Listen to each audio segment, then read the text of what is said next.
మన గురించి అమ్మో వాళ్ళు ఇంత పెద్దగా చేశారు, ఇంత బాగా చేశారు, ఫలానా గుడి ప్రతిష్ఠ ఇంత చక్కగా చేశారు. దీనిలో కూడా హంగు ఆర్భాటమే.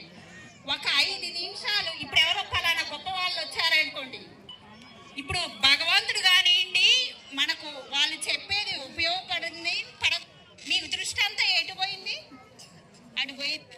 దానివల్ల మన కొరిగేది ఏంటండి? ఏమీ ఒరగదు. ఇంద్రియాలు, మనస్సు, బుద్ధి మొత్తం అటు పెట్టేశారు. ఇప్పుడు దానివల్ల మీకు ఏమొచ్చింది? ఫలానా జ్యోతి మీద దృష్టి పోతే ఆ జ్యోతి దగ్గర ఉన్న కర్మలన్నీ మన దగ్గరకు వస్తాయి. ఎందుకంటే ఇప్పుడు భగవంతుడి దగ్గర ఉన్నారు.